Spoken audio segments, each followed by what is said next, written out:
This week on TGC News, new carry ammo, new suppressors, a fancy mag loader, a new SIG, a new PSA, a new CMMG, and a new Marlin, and a deal of the week that you will not want to miss.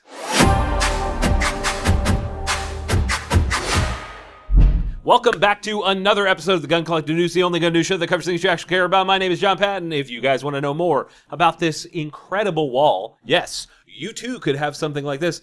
There's a link in the description. Let's kick this week off with some accessories and ammunition. First is a new defensive ammo from a company called G9 Defense. The newest thing is their 126 grain 9mm that is subsonic. Now, that in itself isn't crazy interesting, but they combine that with the bullet shape, and we may have something unique on our hands.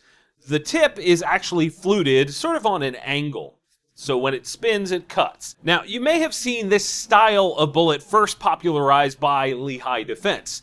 They called it a fluid transfer monolithic, and G9 calls it an external hollow point. Same.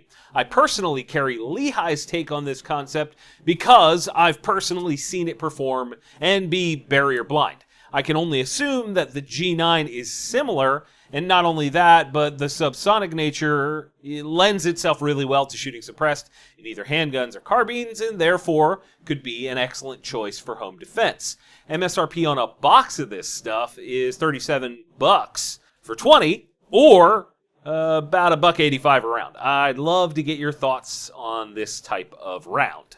Next up, a new take on speed loaders that has my interest. It's from a company called 9 Reloaded, and it's sort of hybrid. Now, some of you may be familiar with the ETS loader. We actually showcased it in a video about 5 years back. And you may also be familiar with the UpLula featured in that same video. Well, now someone has essentially combined those two concepts. You slide the rounds onto the top portion of the loader and then squeeze to insert them into the mag. This takes the concept of the UpLula a bit higher, which is nice. You have like a stack of rounds going in, and then it also fixes the issues of that ETS loader when it could jam from time to time. MSRP on this is right at $100 and comes with a Glock mag adapter, but other adapters to fit other mags are an additional $23 each.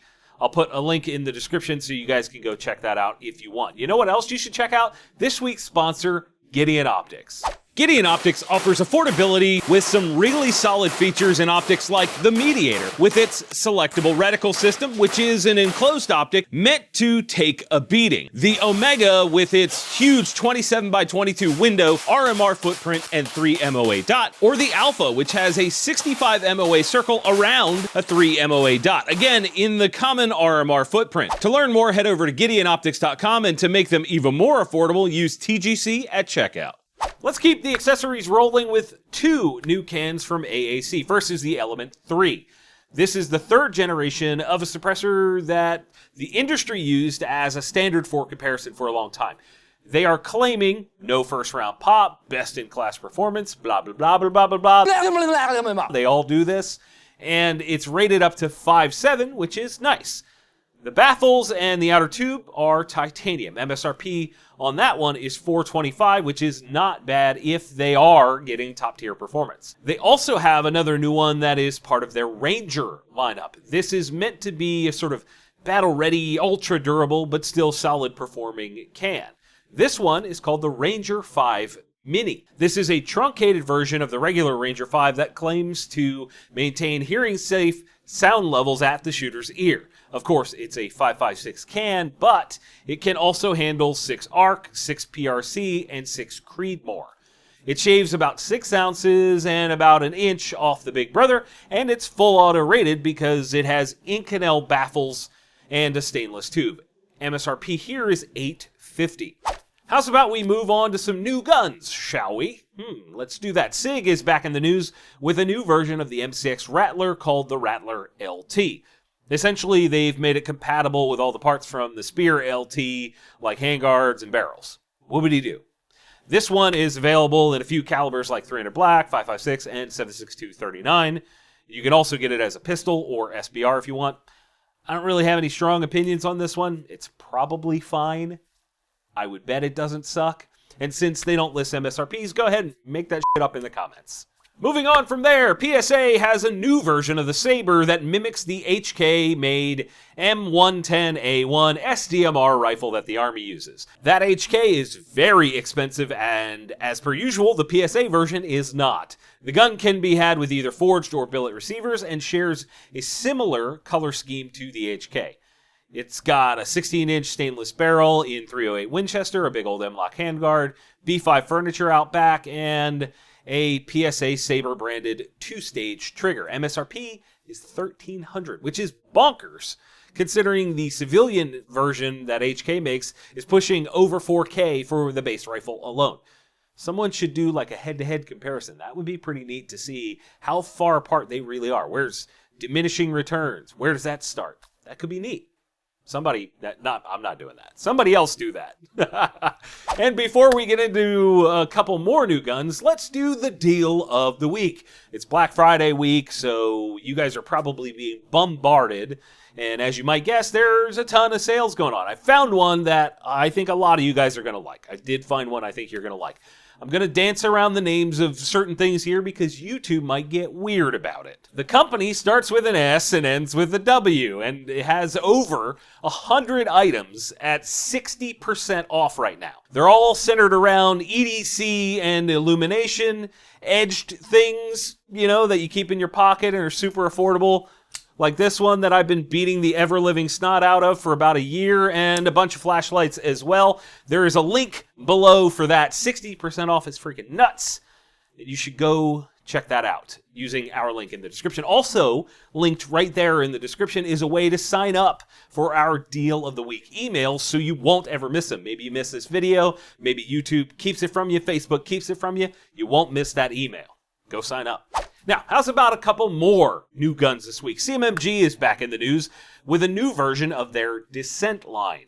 It's the Mk47 Dissent. Now, for those of you that are not aware, CMMG had a rifle commonly known as the Mutant. It was also known as the Mk47 to them. It was an ultra-robust gun chambered in 7.62-39, took AK mags, and they had a machine gun version of that gun that they would bring to events and just beat on it all day, every day, just dumping rounds. I'm talking thousands and thousands of rounds. They would dunk it in a cooler when it got hot and right back to it.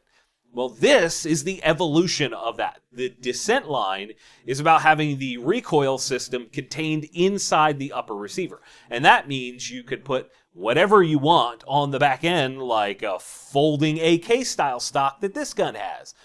This gun also takes AK mags, like the last version, and has an adjustable gas block, which could mean it would run well suppressed. That's neat. There are two versions on launch, the 16-inch barrel version and the 14.3 barrel version with a pinned and welded brake.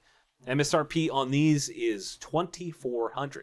That's about $500 more than the standard Mk47.